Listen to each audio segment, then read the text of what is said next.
Bonjour et bienvenue dans une nouvelle capsule de la programmation avec Python. Aujourd'hui, nous allons voir le formatage des chaînes de caractères. Donc, si vous n'avez pas vu la vidéo précédente portant sur les chaînes de caractères, je vous invite à le faire et si vous connaissez bien la matière, vous êtes habitué, il n'y a pas de problème, vous ferez la vidéo. Donc, sur ça, commençons tout de suite. Donc, on commence avec un petit exemple, juste pour bien comprendre. Si j'affecte mon nom, Olivier, et mon âge à deux variables distinctes et que je décide d'afficher une phrase en utilisant ces variables-là. Le problème avec ça, c'est que Python nous retourne une erreur parce qu'on ne peut pas additionner un entier avec une chaîne de caractères. Et ces deux variables-là pourraient prendre des valeurs complètement arbitraires. Donc, pour l'instant, c'est mon nom, mais si, dans le principe des fonctions, plus tard, on va voir, ces variables-là peuvent prendre des valeurs complètement aléatoires. Okay? Donc, c'est là que le formatage devient très utile. On va donc utiliser le point format des chaînes de caractères, donc, qui va pouvoir modifier les valeurs de nos variables pour les transformer en chaîne de caractères. Donc, vous voyez que c'est assez simple à utiliser. On utilise notre chaîne de caractères et on va placer des accolades aux endroits où techniquement il devrait y avoir la valeur associée à chaque variable. Donc voilà, on place nos accolades, on met le point format à la fin de la chaîne de caractères et dans les paramètres, donc les arguments du point format, ça va être les éléments à remplacer. Donc, vous voyez que l'accolade de 1, donc la première accolade avec l'indice 0, elle fait référence à l'indice de l'argument, donc le nom de format, et l'argument d'âge est relié son indice C1, donc on a bien placé le 1 dans la seconde paire d'accolades. Voilà, donc ça va simplement remplacer ces accolades-là par les valeurs et ça va les transformer en chaîne de caractères. Donc, vous voyez que là, il n'y a plus de problème. L'âge, l'indice 1, a bien été transformé en chaîne de caractères 20 ans.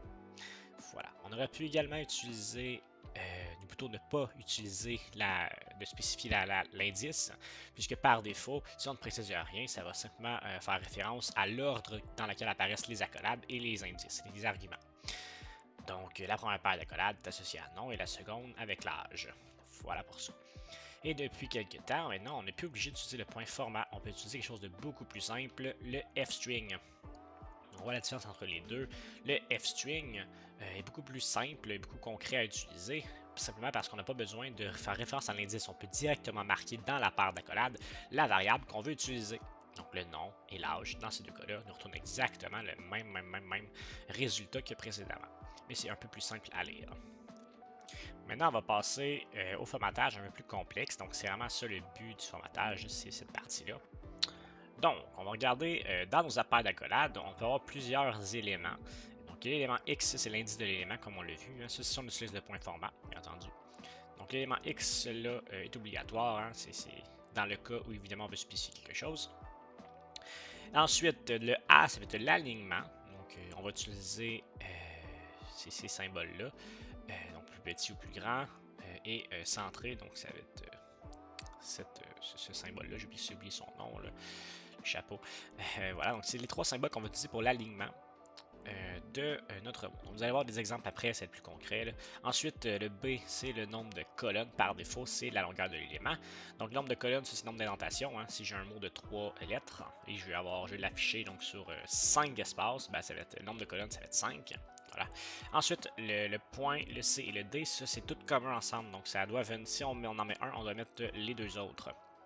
On ne peut pas se passer de l'un ou de l'autre, c'est ça que c'est de la même couleur.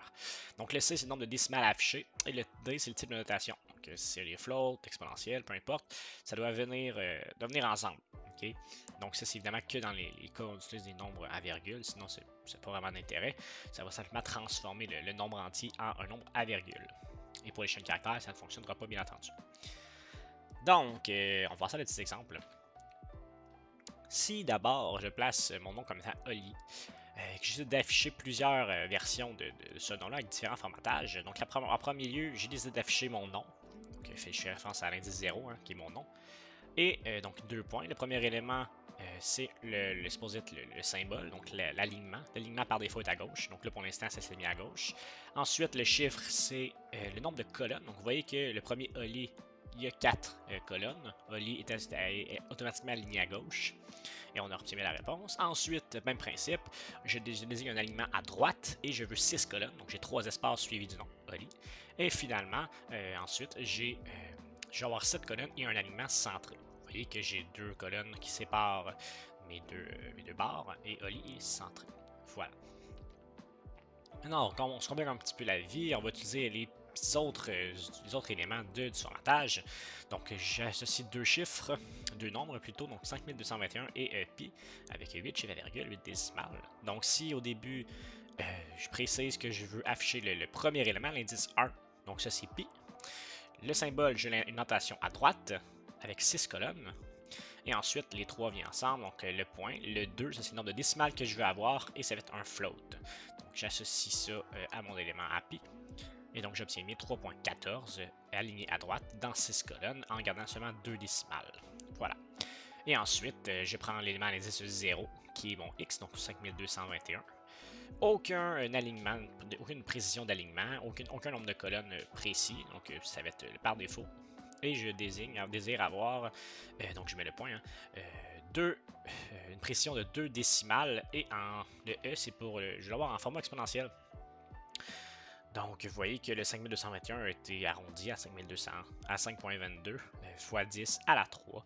Donc c'est ça que ça veut dire le petit E, là, si vous vous rappelez vos cours de mathématiques. Voilà, c'est comme ça fonctionne l'exponentiel. Et évidemment, là on utilise le point format, mais j'aurais très bien pu utiliser le f-string, c'est exactement le même principe. Regardez ça. Voilà, c'est juste la seule différence, c'est que j'ai pas besoin d'utiliser le point format et je peux remplacer le nom des éléments, les indices des éléments par leur nom directement. Okay? Et sans oublier le petit F avant pour désigner qu'on va avoir un formatage. Sinon, c'est exactement le même principe. Donc, voilà pour le formatage. Maintenant, on peut passer à un petit exercice juste pour voir si on a bien compris. Ok, donc, petit exercice. Il nous demande d'afficher le nombre pi en ne gardant que 10 décimales. Ça doit être aligné à droite. Et utiliser 16 colonnes. Il faut également ajouter devant le mot pi avec 2 points. Ça devrait ressembler à ça. Ok. Bon, ben parfait. On va déjà commencer par importer le module math, hein, parce que je connais pas toutes les décimales de pi. Là. Ben oui, mais je vais pas les utiliser ici. Donc, on importe math. Comme ceci. Ensuite, ben, on va directement afficher, hein, print. Moi, je vais utiliser le f-string, ben, je trouve ça plus simple. Donc, le f-string, il nous demande d'abord d'afficher le mot pi avec 2 points, comme ça. Et ensuite, d'utiliser le formatage. Donc, on utilise nos accolades. Et là, ils veulent qu'on l'élément à afficher, donc c'est math.pi. On récupère l'intégralité, donc ça va être une précision de 16 décimales ici. Nous, on veut avoir garder 10 décimales et utiliser 16 colonnes. Donc, pour faire ça, on fait 2 points, donc on définit notre formatage. Un alignement à droite, donc on commence par l'alignement. Ensuite, nombre de colonnes 16. Et après, on peut garder le nombre décimal qu'on veut en mettant un point. Le nombre de décimales désiré, donc dans notre cas, c'est 10. Et ça, c'est en décimales, donc on met un F pour float. Et voilà. En exportant ça, on obtient bien la valeur désirée. Donc, voilà pour ça.